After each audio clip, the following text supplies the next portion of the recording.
we have on the show for today? We're going to talk about something that you guys have mentioned a few times on this pod. And I believe many dentists struggle with this. It's the idea of producing yourself out of trouble. And from what I've heard, at least from the many podcast episodes I've listened here now, is you can't really fix your life by trying to produce more and more and more, because you'll eventually run into problems again. Do you guys agree with this? Let me clarify. Let me ask what you're saying. You're basically saying that the goal of most dentists is just to produce more, see more patients, be busy, and that is the antidote for what they think might be the issues in their practice? Correct. More money is coming in. I'm working harder. The production numbers are going up. It feels like I'm getting better and better. But why does it feel like I'm still not getting ahead? It work. It actually does. It will work short term. Sustainability is what we run into, right? Because then everyone hits the, look, it worked. Look at me. I'm the nucleus of everything. Things are happening. Revenues, problems are being fixed. But it's just look, here's the boat analogy. Your boat has a bunch of little holes. And you're losing more water out. You're gaining water in it. So you're just sinking less fast by when you get production going, right? You're scooping the water out faster. You're still sinking a little bit, but it's not as noticeable. So whenever you get a blip, it's like, oh shit, those holes were still there. I never fixed them. And now you're on the treadmill, you're hustling your face off. You're on the treadmill in a sprint that is not sustainable from a money perspective. I know I just went from a treadmill to a boat, and a metaphor. Sorry, I was trying to land that one. Let me add my 2 cents to that. So I just want to, everything I always say, it's kind of like backing up a level. So if you are a dentist that has, 3 or 4 chairs and you love dentistry, you can absolutely produce your way out of problems and produce your way into prosperity. The danger zone that I see most common in dentistry is that people haven't clearly defined what they want. So they actually think, they go into a dental practice, they open their own dental practice, they do quadrants, they do crowns. They're saying, this is not the appropriate level of financial impact I'd like to make for my life. Let me learn implants. Let me learn all these other things. And they wind up becoming very skilled, whether it's FMR or all on X. So they're doing, $2.5 million worth of productivity. But the problem, this is the danger zone. That's fine. Being a solo doctor doing $2.5 million is great, as long as you can control your expenses and you have the right metrics in place to keep most of that revenue. You're doing great. The problem zone is that you conflate now, since you're a great dentist, you are also now a great business person. So what do? You go out and buy location number 2, and you work 2 or 3 days there. And then you go out and buy location number 3, and you're working 2 days in each of them. But what you realize is that you used to make more doing, 4 or 5 days in one location than spreading out all these different locations. And you haven't quite defined what you want. So the question comes down to clarity. If you are that person who likes to consider them or identify themselves as a dental business person, yet you are the largest producer in the business, you have a problem. And therein, you can't outproduce that problem. Would you say that's fair?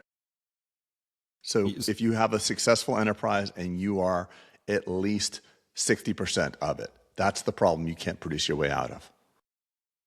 Is that fair to say, Pete? Do you resonate with that? Or because then if you produce more and you become 65, 70, 80%, you're not really building the business. You're just building. Yeah. Yes. I think just going back to sustainability and something we just see, because by the time we get a lot of dentists, Craig, they're in burnout mode. Right? We see a trend that I'm not going to oust, but it's with our membership, but like we see a trend where it's just like, I can't keep doing this kind of thing.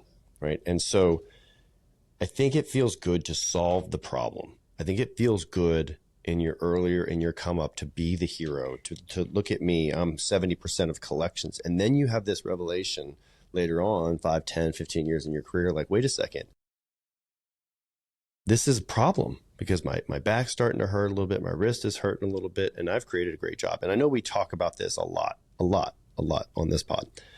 And Craig, I would agree with you on the location thing as well. But if you are clear with what you want, it is the temporary pain that you have to go through. There is some subsidy, you're going to earn less. You're subsidizing location 1 by building 2 and 3. But if you can make 2 and 3 work, now you have scale, and that you could have never had by staying in location 1.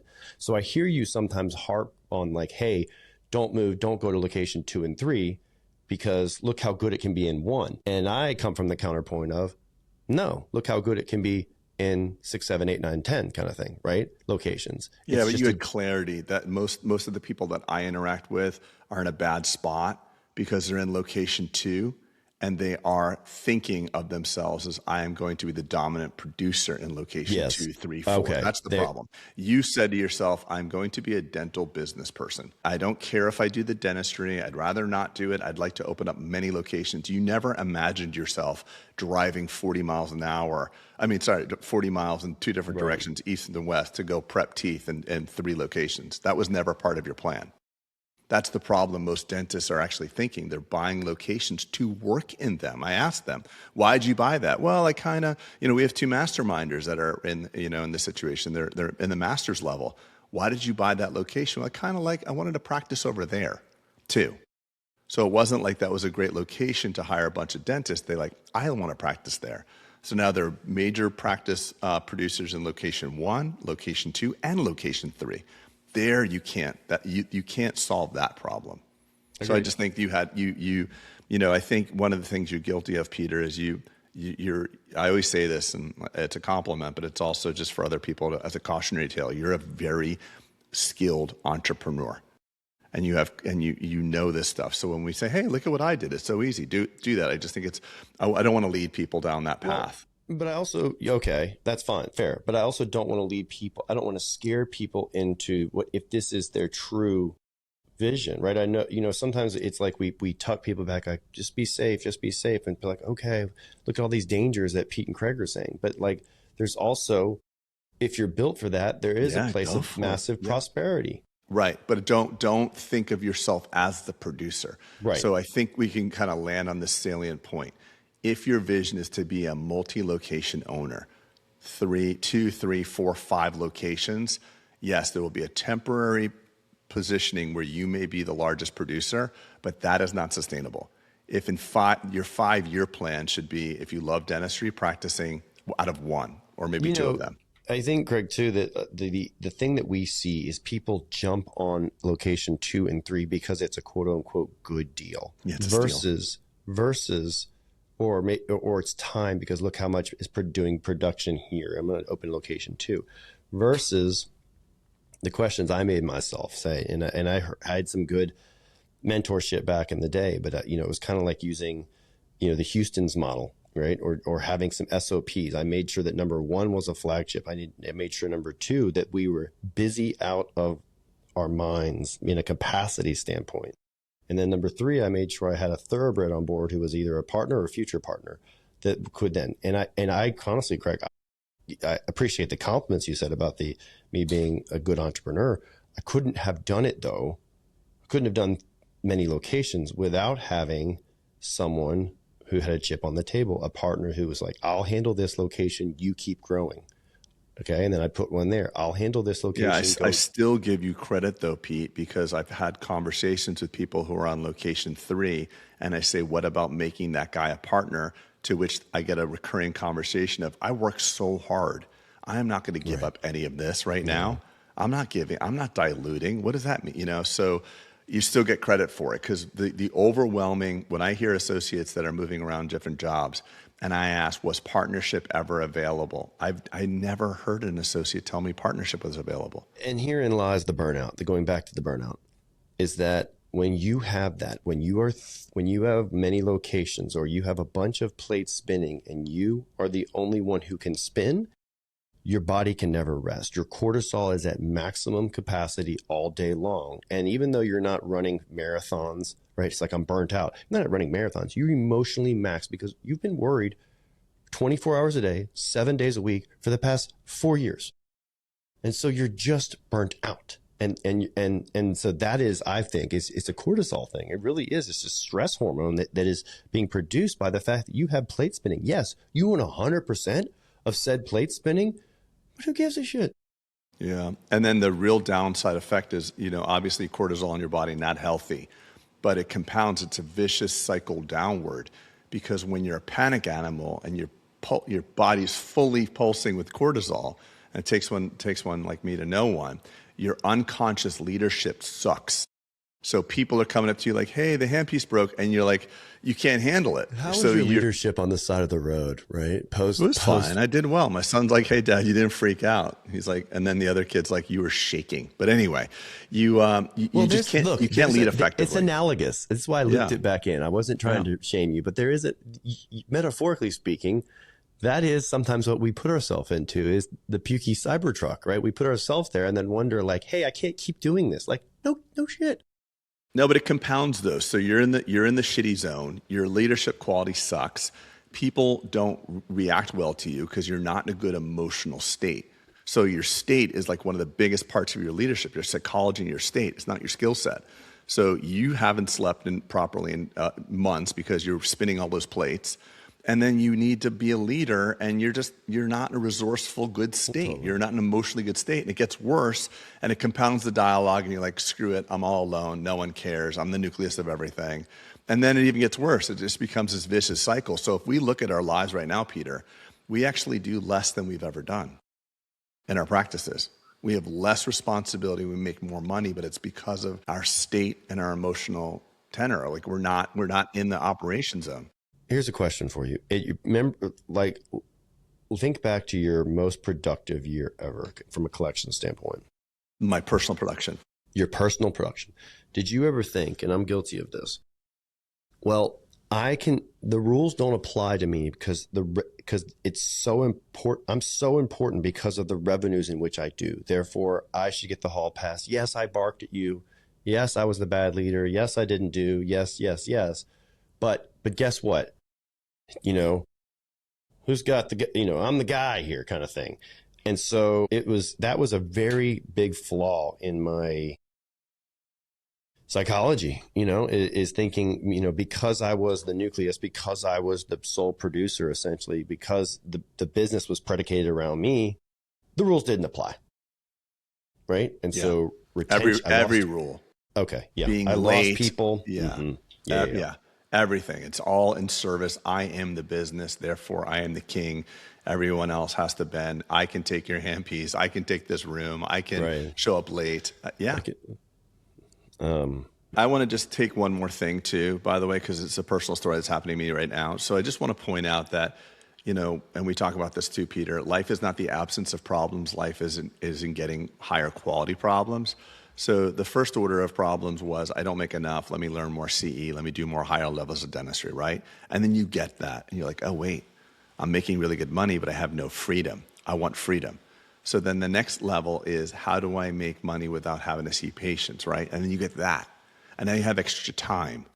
And you're like, okay, what do I do with my extra time? So if it's my personal example, I'm just going through a very interesting time in my personal life right now where I bought this ranch and it's for fun. But yet now that I've got, mature animals that I'm getting ready to, feed out and over the next year and slaughter for meat, I am in the thick of low quality problems again, where I'm not understanding the feed ratios. I had to fire my ranch manager, and there's all this stress that's coming out of the ranch now.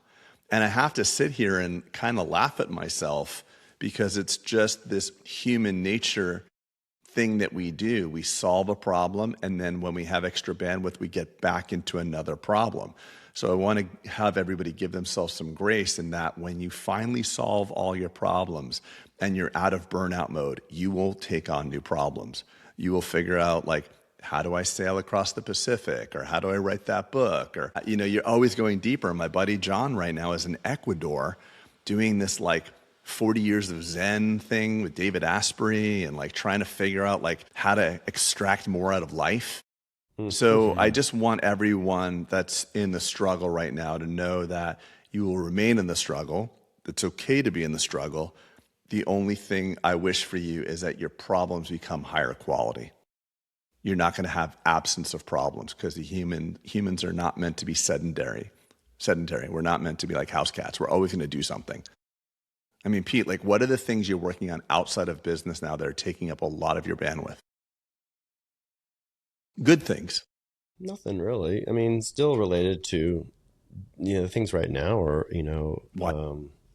yeah, to some YPO stuff. I'm actually looking at a DSO acquisition thing that's taking up a lot of time and deciding if I'm going to do that. But I think where you're going You're putting in a lot of time in AI thought leadership, and I know yeah, you're developing totally. some Yeah, interesting things in the background for our community, which we'll share at some point when it's ready. But I mean that's definitely driving you. yeah. Special projects you're right. The AI rabbit hole is I need someone to send down a fox and pull me out. Because it's gone deep, but it's been interesting. And you're right, Ian. I think it's a unique window of time. Therefore, I don't get as much sleep these days because I'm so curious, and it's supposed to make our worlds better, easier, faster. And it's like, oh, you do it. But it's actually the converse for me. And I've spoken to a lot of my buddies, even Ian, we were on the phone with Blake McClellan, who's an AI whiz.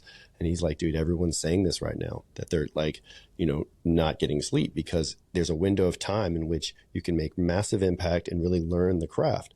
And so for me, Craig or Ian, I guess back, you asked the question, I want to get ready for the summit and bring as much value to the dentists who come to deploy what I have learned onto making their lives easier, faster, better kind of thing, right? Like using some tips and tricks to make their practice better, more repeatable. And I think the technology can do that. So I know I just went on this AI rabbit hole thing, but you're right that special projects is what I'm spending time on, Craig, to answer your question. And the other side, for you're iterating on models to utilize AI for purpose, but AI itself is like having multiple geniuses in your back pocket. So there was things you wondered about at 10 p.m. as you're getting into bed. I wonder what this would be. Now there's no more wonder. You can actually have a very long, intelligent conversation. Like for my instance, like I uploaded the feed rate ration that I'm putting the cows on, and I wanted to say, like, what are the Japanese doing? What are they doing? What are all these different people doing? And now I'm going through freaking hours of deep research on feed rations. I used to not have access to that. Yeah. So at 10 p.m., I'm like, I don't know anybody else raising Akayushi cattle for slaughter. So I wonder what that's like. And then I go to sleep. Now it's 10 p.m. and now it's 1 a.m. After 3 hours of research, I'm like, this is what's going on. Do they have acidosis? Do they have bloat? What's going on? I mean, it's an interesting thing. And I only point that out because I know there's a lot of people, and I was that guy in my 30s and 40s where I was really constantly comparing myself to other people and why do they not have problems? I just know what's given me a lot of hope and a lot of grace for myself is knowing that everyone has problems. They're just higher quality. My buddies with yachts are worried about their chefs and how do they get a port in Ibiza. And I mean, it sounds really elitist, but they're doing that. So I have a quote, you're about to jump in. I have a quote, and I was actually talking about this weekend because there were some guys there that were, very well-to-do in their business world. And we were talking about AI and such. And I said, I told them kind of the story I just illustrated to you. And they were like, oh yeah, that's the truth with us too, about not sleeping. And I have this quote that I remind myself of all the time right now. And I tell myself, just because I can doesn't mean that I should. Amen. Right? I'm so happy that you say that. Because it's like, oh, I could create a website for that. Oh, I could make an app for that. Oh, I could create this automation. There's nothing. I mean, granted, this is my ego talking, but I feel like there's nothing that I can't do right now. I'm just so happy you arrived at that because that's where I'm arriving too. I had a very wealthy friend of mine. I had a meeting actually with Ian and this guy. He'll remain nameless. But I was at the ranch, and he said several times in the conversation, you'll know who I'm talking about, Ian, in a second. He's like, I just want to be where you are one day. He kept saying, I'm just trying to get to your level, Craig. But I know he sold his company or had an investor at like $150 million. And I'm like, dude, like, what do you mean by that? You could like buy me several times over. And he's not talking about money. So what they mean is I'm trying to get to where you are means I'm trying to feel or experience what you feel or experience. But what do most people do? I want $1 million. Yeah. And Craig, I think one of the most powerful things that you've ever taught me, and this applies very much to Ian. I know we started this podcast on something about collections and production, but here we are. Here we are, AI. And one of the most powerful things that I am also and I regurgitate this to other people like, oh my God, that's so good. But Craig says, like, there's 3 currencies in our life, right? And everything has a cost: our time, our money, and emotion. And so going back to the analogy of this dentistry, how we started it, right? Yes, you can, if time, money, and emotion are the 3 currencies, you can optimize by producing a shit ton of dentistry. And what do you get by that? You increased your currency of money. Okay. But what did that take? It took a ton of time and a lot of emotions. Back to that cortisol comment, right? If you go on vacation, I mean, you can quantify it there. So everything has a cost. Everything has a currency that it takes. Like, what are you willing to spend it on? And I think I think, Craig, going back to the comment where you're so happy that I arrived there, is just because I can doesn't mean I should, is very correlated to what you've been training me on, is the emotional thing. I mean, I'm sorry, the currency thing. Right? My only request is that you say my good friend Craig Spodek whenever you say that. I actually do, but you're not. I say Craig. Craig, the famous influencer dentist, the dentist whisperer. That's great. Yeah, he is the dental whisperer, though. As much as he wants to refute that, he is. I've seen I saw the magic happen again. We were in our retreat in Wilmington. Oh, by the way, shout out to Elon. I love you. We're all good. I texted him. He was fine. I just kind of had to lovingly beat his ass. You know that. But yeah. Well, that was, I don't think have we talked about that retreat? That was pretty cool. That was wild. That was wild. 8 retreat. Dentists stuck in a room, but we were at Live Oak campus because they were hosting us. And as you know, we were using the masters, and the masters are people who've been in mastermind 3, 4, 5 years, and still, back to Craig's thing, still solving for quote unquote problems. Are they different problems? Yes. Are they bigger concepts? But it's just so awesome. Everyone needs a group. Everyone needs support, especially dentists, man. And I'm not saying it has to be bulletproof. I really do. I mean, I say this all the time. But Craig, it just reminds me, like, I got so much out of this past weekend, 2 weeks ago, or whatever it was it 2 weekends ago, as everyone else there, right? Because yeah. I'm hearing things and auditing, I'm listening to solutions and stuff like that. I'm like, holy shit. And yes, maybe I have different groups and some friends just like you, Craig, but it's still like, just like we did that post, Craig, when we were talking about when we were walking on the beach, and you and I are having our own little mini mastermind, right? Walking on the beach and just talking about stuff, and we come across the fitness group. And we did that post. Fit people and heavy people, and everybody's high-fiving and everybody's cheering each other on. It was great. It was perfect. And they weren't afraid of, well, if you do great, that means I do bad, right? It was like, no, we can both do great at this workout. And I want dentistry. That's the thesis of Bulletproof, right? Finding a group of people who are authentically rooting for you, high-fiving and saying, hey, how are we on this? And what are we doing here? That was a big breath. That was one of my longest monologues ever. Craig and I touched on it in the episode we did. It's actually releasing today. But we had touched on what you guys did. I do want to bring us back, if I may. I feel like I've taken us all around the globe. No. So just to remind everyone, we're talking about why producing more is not going to fix your life. I want to go way back, Peter, to something you mentioned, and this is actually so perfect because of Craig's one practice with many operatories versus your many locations. And as you guys spoke about it now, I started thinking about that. And something I thought about is, what does a practice need to produce? Peter, I'm going to ask you, since you've gone the multiple location approach. What should a owner produce before they can be comfortable? Because you said, I'm going to make sure we're so busy, we're going to do this, we're going to do that. But you didn't get into detail for us there on what were those things that you put in place to make sure before you jumped to the next practice and then the next one. I mean, that's a hard thing to just say, like, because look, there's so many nuances to the practice, the overhead, the capacity.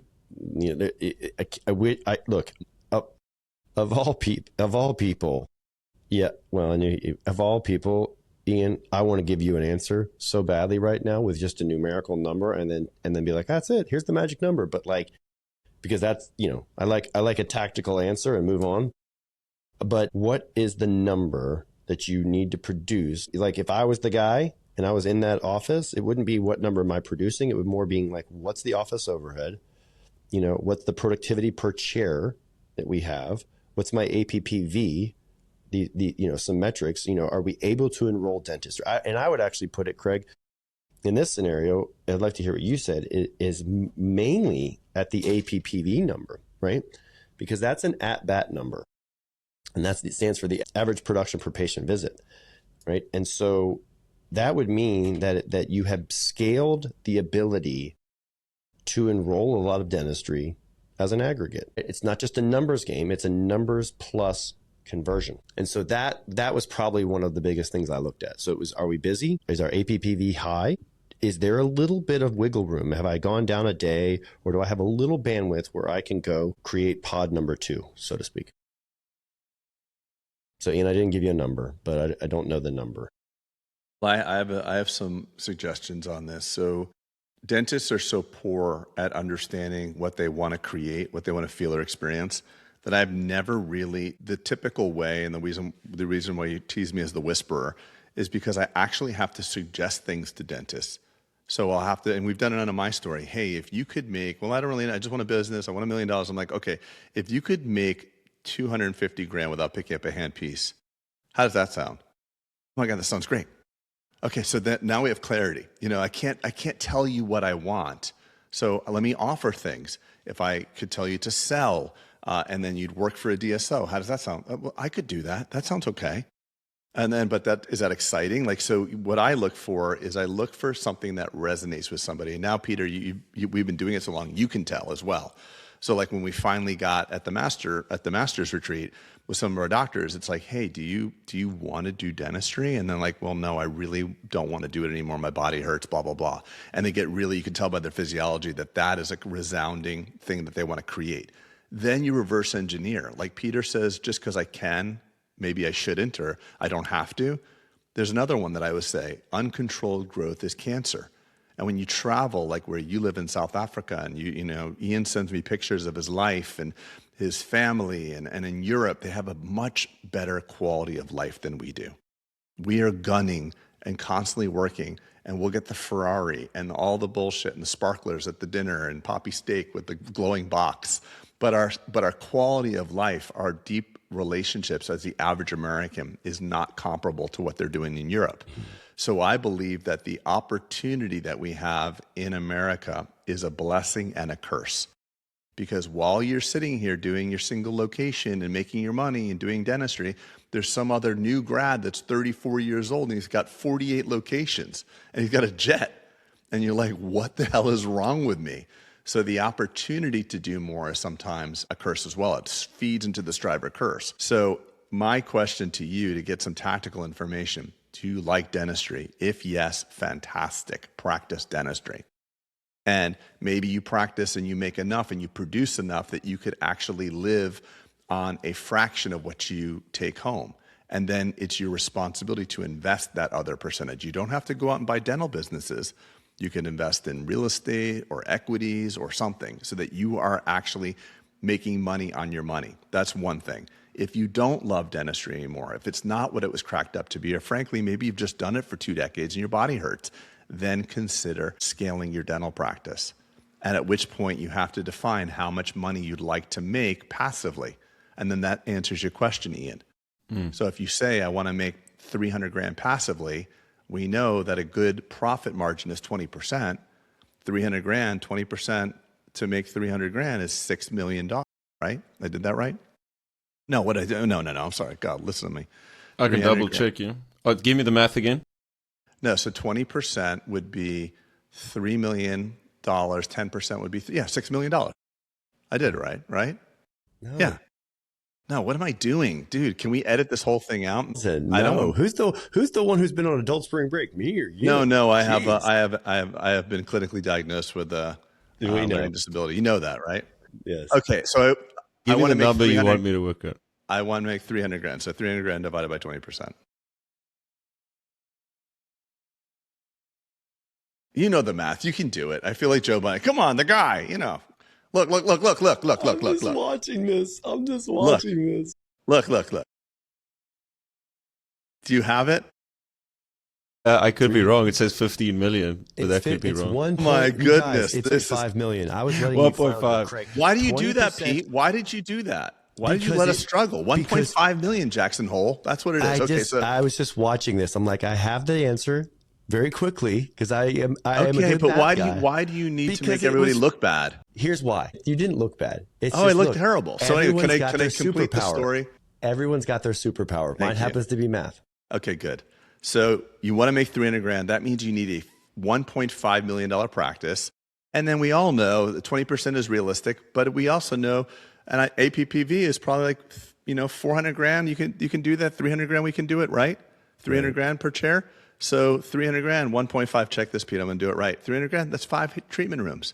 So that means 5 treatment rooms doing 300 grand. Well, hold on. You're talking about utilization, chair utilization, not APPV. Sorry. So utilization, but we know now we can start to design the construct of how many ops do we need.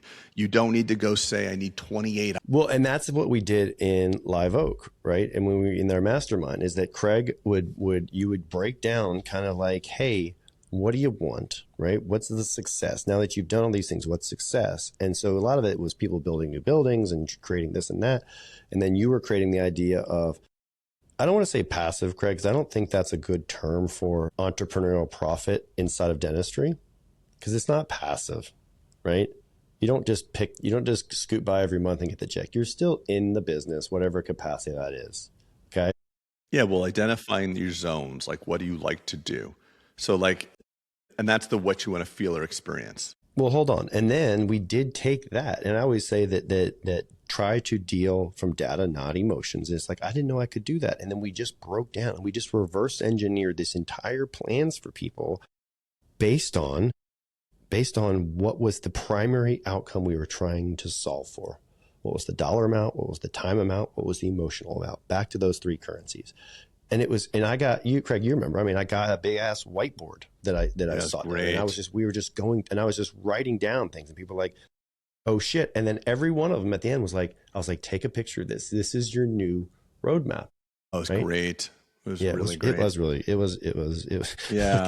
Look at us. Yeah. We have to, we're drinking our own Kool-Aid. But Peter went around the room, which is so cool. He did some of his YPO trickery and he basically checked in with everybody at the beginning. We all sat down. He's like, I want you to just tell me where you're at, like emotionally, physically. Well, it's called MEPS. Yeah. So what was it exactly? So mentally, emotionally, physically, and spiritually. And so it's a one word. And so what you say with that is you say, I'm mentally clear, emotionally confused, I'm physically stagnant, but I'm spiritually connected, right?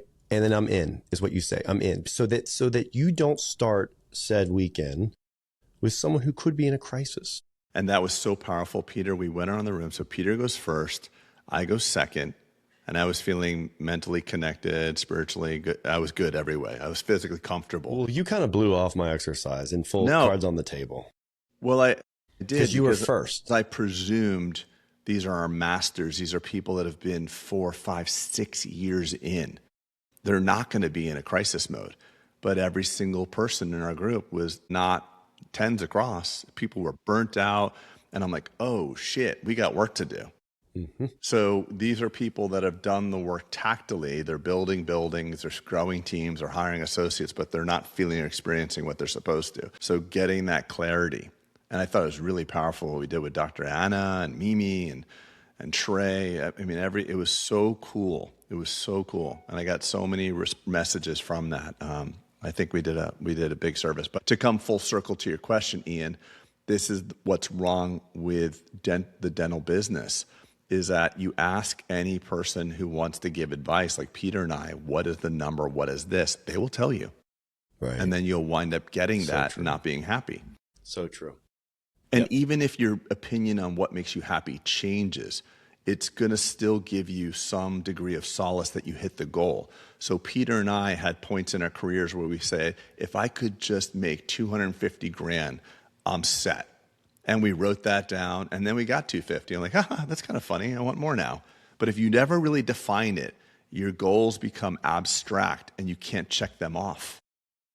And is that why dentists get on this treadmill that we're talking about of producing more, but you're not actually finding freedom because there is a difference. They're like the Forrest Gump. They're like running because everyone is running. The movie Forrest Gump was like everybody started following Forrest thinking he knew something. And he was just mentally handicapped. He was like, okay, I'm done. I'm going home now. I'm like, wait, why did we run? So the running with the runners, the hustle porn, the people just grinding, the Gary V's, it's very intoxicating.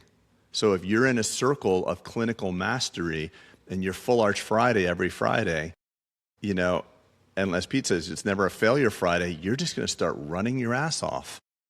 And you'll get tired eventually, and you'll start questioning things. And my hope for everyone listening is that you know what you're running toward, so that when you get there, you're happy with your destination.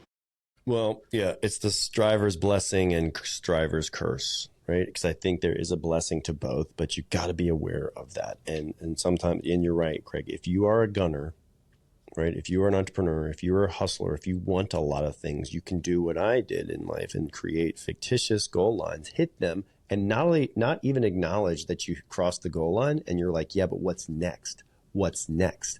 What's next? And guess what happened? I kept looking forward, and I forgot that there was life going on right at my feet. You know, kids growing up sometimes, you know, just not being present, and you're just racing because you can, you think you should. And sometimes, you know, I think that's why God starts to taper off your energy as you get a little older and wiser, as he just starts push, you know, because you're like, that looks like too much, right? And you get more comfortable because you don't have all this abundant, I'm going for it kind of thing. Would you say that in this trying to produce your way out of your problem situation, what you're describing, we have the one dentist who, Pete, you said you were a version of that, of just there, you set a goal and then you want more and then more and more. So you just keep producing because you want higher targets. But then there's the person that's producing to get out of their problems. So in the hustle one, I understand that what is the other side of this coin where people are trying to produce? What are those problems that they're trying to produce out of that you guys have experienced? Profitability, right? HR problems, you know, lab, you know, all the things with their P&L. Yeah, I mean, they're trying to produce out of it. And you know, it's that whole thing we hear about, Ian, is that like, hey, I really just need time. I'm so busy in my practice. I really need time to work on my business. And Craig will remind them, like, you don't have a business, you have a job, number one.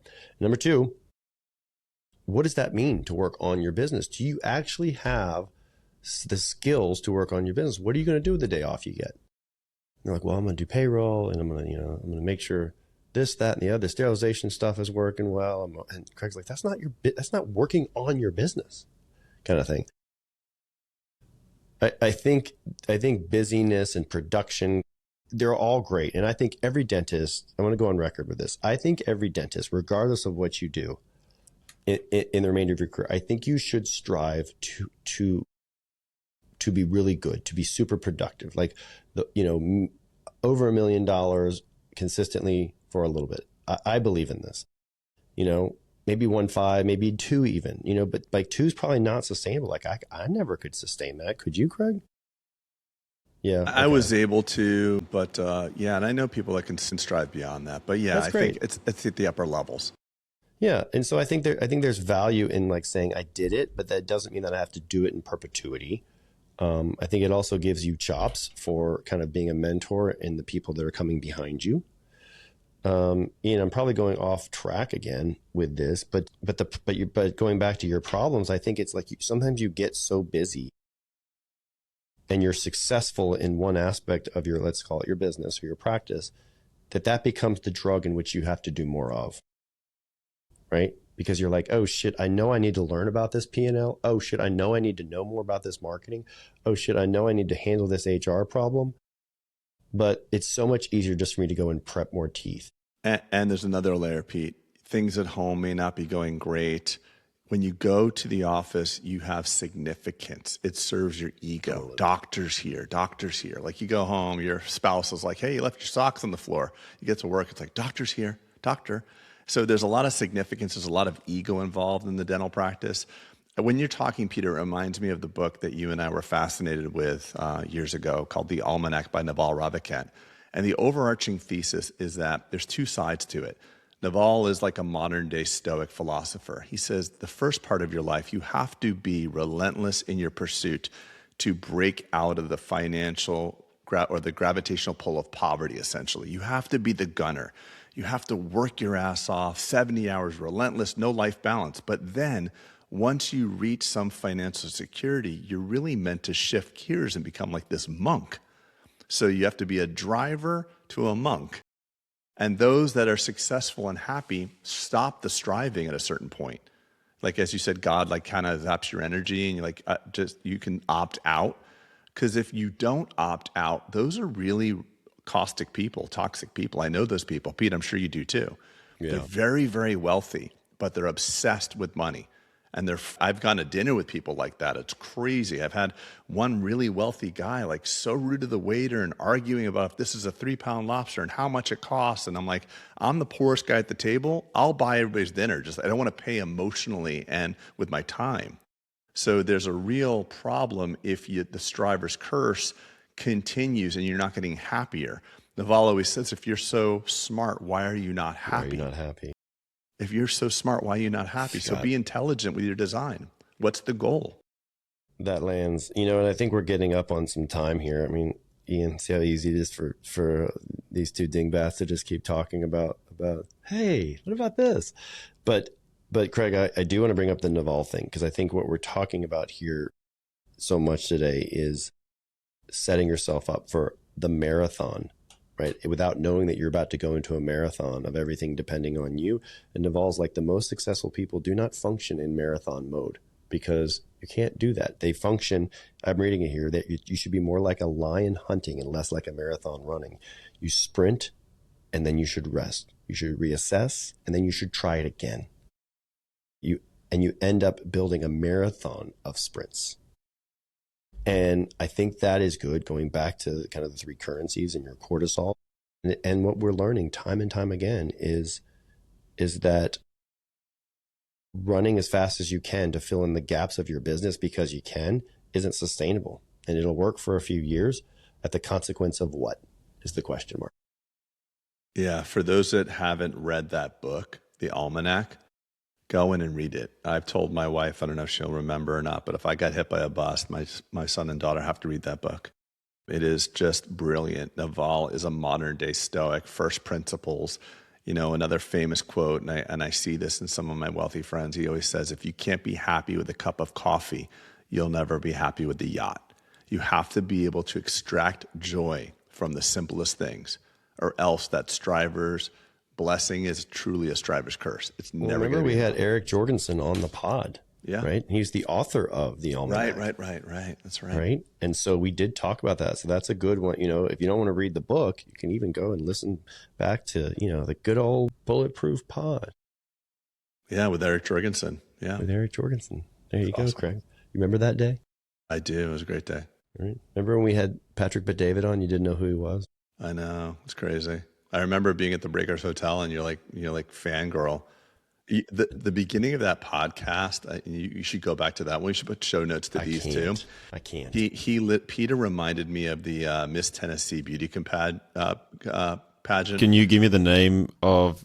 So it's Patrick Bet-David. Please don't. Podcast. The first couple of minutes, Peter was so starstruck. Remember that girl so what do you think about the starving children of the world? Well, the children's and the Iraq and starving children, and you literally were tripping over your words. Ian, I think I deleted it. So here we go. It's 3rd of October 2019, the Entrepreneur's Mentor with Patrick Bet-David. There we go. So Okay, if we want to see Pete fangirling, please go find it. I do, Pete, since you mentioned that we're coming up on closing. This is the Bulletproof Dental Practice Podcast, so we leave our listeners with something tactical, with something that they can take with them. So for the dentist that feels they have the golden handcuffs right now, thank you guys, I heard you, I'm listening, but I am that dentist right now that if I remove myself... golden handcuffs? Exactly. Well, there you're starting Okay, to answer well. me. So I have these golden handcuffs, and if I remove myself, this business falls flat. And I'm doing everything here, and no one understands that I need to be here. Otherwise, this whole thing falls flat, and then I can't afford this. What are you saying to that dentist? I would say become a prisoner and not a hostage, because Peter and I were in that same state. Explain that. Unpack that just a little bit. So it's the difference between a prisoner and a hostage is a prisoner knows the release date. A hostage never knows the future. So get the clarity on what you're trying, because like if you're going through hell and you're miserable, get a timeline around it. Mm-hmm. So Peter and I felt that for decades. That's why we created the Bulletproof ecosystem. That's why we have the summit. This is what we do at the summit. So if you're feeling like you're a hostage, you have no idea how long this is going to take. Peter and I were there. We were like, another effing day. Let's just get through the day. So you need to create a game plan. It is not your strategy, most likely. It is the story and the state and the psychology and creating some clarity, and then just get a release date. That's it. It'll feel a lot better if you say, my golden handcuffs come off. What do we say for some of those masters? April 2028? So there's a group chat amongst our masters of like the clinical exodus. There's a couple people that their body hurts or whatever's going on. They've practiced long enough. We held them to a date. They were all like, I'm going to leave clinical dentistry. We're like, great. Congratulations on the clarity. Good for you. By the way, the rest of the group, don't get jealous. What is the freaking date? And it was April what? April 1st. So that means your last case you're prepping is not April 1st. That is the day you insert seat and you're done. So you're going to back up from that. No one does this. So get the goal and then back up and reverse engineer, to answer your question earlier. So just become a prisoner. Know your release date of your circumstance. Mine too, Ian, would be that, like, you know, I think we can all break into the woe is me mode. And I just have no tolerance for that. And I hear people do it. I'm like, look, if you don't like your circumstances, if you don't like the outputs of your life, then change your freaking inputs. And your input may be that you're leading wrong, right? So change your leadership. Your input may be that you don't know how to run your business. Your input may be that you're actually really good at dentistry, but you're a poor XYZ. So if you don't like the petri dish of the ingredients you have, then try another experiment. Try another experiment, but stop belly aching about your circumstances, because you're probably, actually you are, in control of a lot of those things. You know, I love when I meet a person that's struggling, but they're experts in certain domains of their life. So going back to your inputs and outputs, we have people in our mastermind who are feeling hopeless mentally, right? But physically, they're really squared away. Mm-hmm. So they're muscular as hell. So I'm like, so what are the inputs to your physical condition? Oh, well, what do you mean by that? Well, what's your workout? Well, I actually work out twice a day. I wake up at 4 a.m. and I lift, and then I prepare my meals and I make sure I eat 1.3 grams of protein. I'm like, holy shit, no wonder why you're a fucking specimen. But your mental condition's all screwed up. What are you doing? Well, I go on Twitter and I do this and I fight with my wife and my friends are all broke. I'm like, okay, look at your inputs there. So it's very interesting, because all of us, we may need help in certain domains of our life, but there's other domains where our inputs are pristine and our outputs are pristine. So use yourself as the example and get curious of, why am I so good at this? Maybe your relationship with your spouse and your family is amazing, but you're a poor quality leader. What do you do with your spouse and your kids? You take time, you listen, you're empathetic. But yet your belief system at work is these people don't work hard enough and no one cares, and Gen Zers don't care about money, and hygienists, all they care about is money. You know, so it's just your inputs and outputs. I think that was great, Peter. Thank you.